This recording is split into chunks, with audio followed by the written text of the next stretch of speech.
taking away valuable fishing time. That way. Why put it that way so it goes? Everybody's a B-roll expert. None of this is going in the video. Don't get excited, people. You know why this is not going in the video? Because the first scene of this video is going to have to be me running out of the car, dumping 3 kids and 2 dogs with Marion, running to get the kayak, jumping in the kayak, talking about Conor McGregor, his recent arrest. Conor McGregor was arrested? Of course. He struck a deal with the prosecutor, which only involves community service and anger management. He will not have a criminal record. It will not affect his travel visa, and he will not have a permanent criminal record. And people wonder if money can buy better justice than not having money. The answer is yes, obviously. And that's not to say that celebrities should get punished harsher. It's that people should be entitled to quality defenses and not bad defenses. And that's the hook. No, we're past the hook now, I think.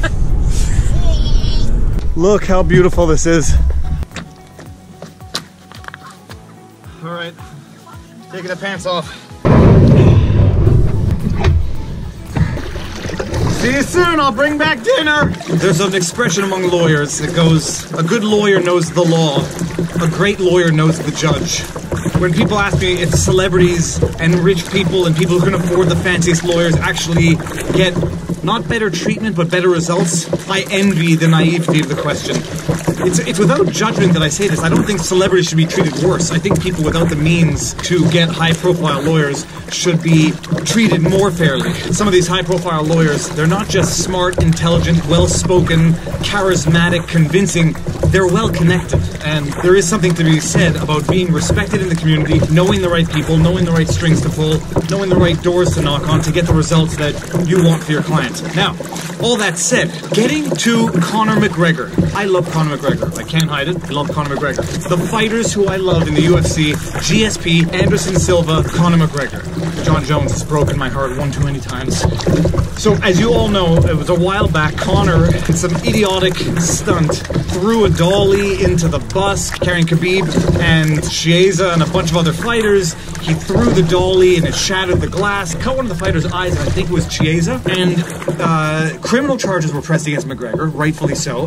He struck a deal with the prosecutor, something along the lines of he does anger management, which I find very funny for a UFC fighter to be doing anger management. And community service, he will not have a criminal record, so it won't impact his travel visas, because if you have a criminal record, it makes it difficult to travel or get visas. A lot of people say that it's a preferential treatment that he got, that any other normal person would have gotten criminal record, maybe even jail time.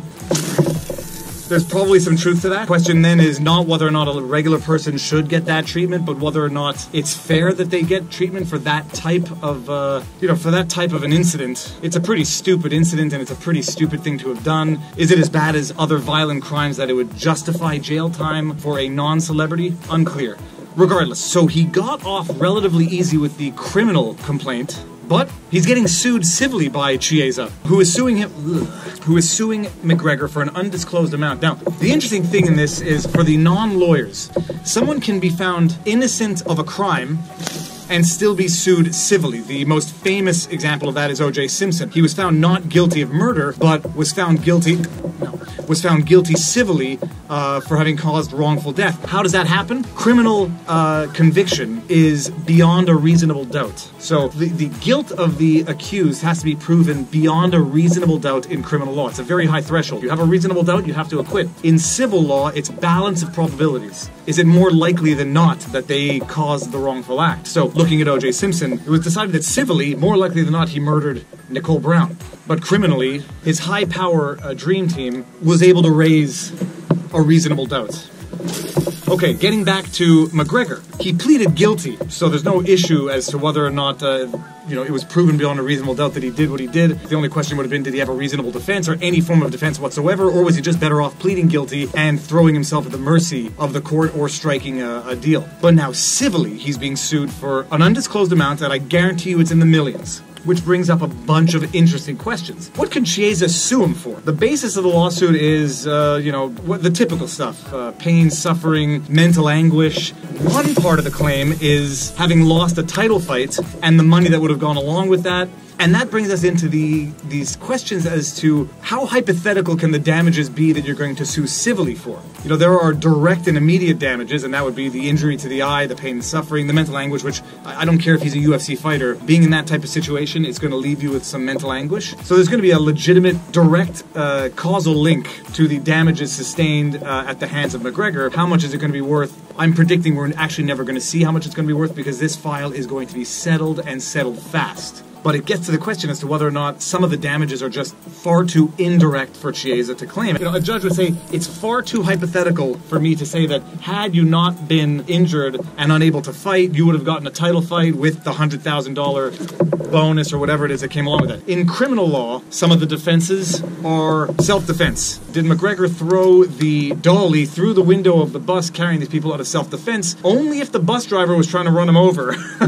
Then you have, what was the word? Necessity, I think was the word. Basically like compulsion, where you had no choice but to do it. Sort of like the situation where if someone puts your finger on a trigger and pulls it, it's not your fault because you're being compelled to do it by somebody else. But in civil law, if he's going to fight this, what are his defenses potentially going to be? A lot of the time in civil law, you have these defenses of instigation. He started a fight, and it was just the natural result of having gotten into the fight. There's no defense to this. I mean, McGregor has no real defense. The thing he could argue over, which is the only thing to argue, would be, what are the damages actually worth? Is it $1 million in damages, or is it just $50,000 for the scratched cornea, some medical bills, and, you know, $10,000 for pain and suffering? Side note, in Quebec, these types of damages are worth nothing. We are not a litigious society like the States. I would say almost to a flaw. Bodily harm does not get compensated for fairly, I would say, in our court system, but it avoids the situation where you have everybody suing everybody because somebody broke their toe on somebody's doorstep and now they're suing for $1 million. So I'm predicting it's going to settle for $2.5 million. Oh yeah, incidentally, like, share, and subscribe. This will be my second law-type video in a week. They are, incidentally, my easiest videos. Oh yeah, we got a fish. They're my easiest videos. Oh no, it just jumped out and shook the hook. No, it's still on. No, it's off. They are my easiest videos to edit because it's Friday night and I haven't edited the video for tomorrow yet. But they're also among the most interesting, I find.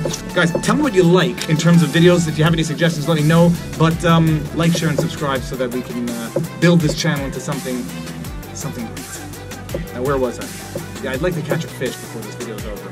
Oh, and an interesting thing, Chiesa is not only suing McGregor, but he's also suing the venue for failure to ensure his safety. And that's a very interesting thing because there are certain circumstances where a patron can sue the institution or the enterprise for failing to keep them safe when that's part of what they're supposed to do. You know, in this situation, I would say that the venue did have some responsibility to protect the fighters, and the most basic method of protecting the fighters would be not to let these hostile gangs of adverse fighters get within, you know, the same vicinity as the fighters. I don't actually understand how McGregor got there, but I didn't look into the details of how he ended up in the parking lot where he was in a position to throw a dolly through the window of the bus, but whatever. The venue probably has insurance, so the insurance is going to take over and they're going to settle it as well, probably for much less than what McGregor is going to settle for because their wrongful act sort of pales in comparison to McGregor's wrongful act. Oh gosh, that's the better side here. Look at this.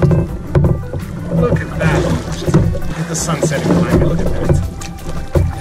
That's what we should have been looking at the entire time.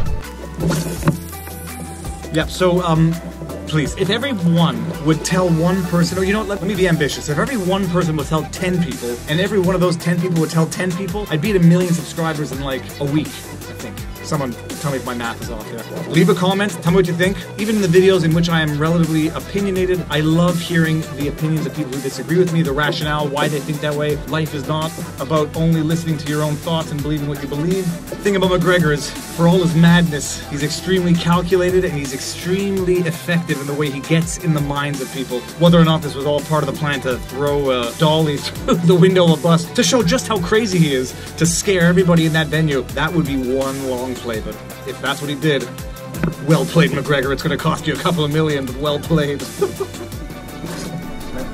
Can't believe it. I'm not used to not catching anything. Skunked. I can't go in skunked. You know who goes in skunked? Losers and people who don't know how to fish. All right, unless I catch a fish in the next 2 casts, peace out, skunked. Boo!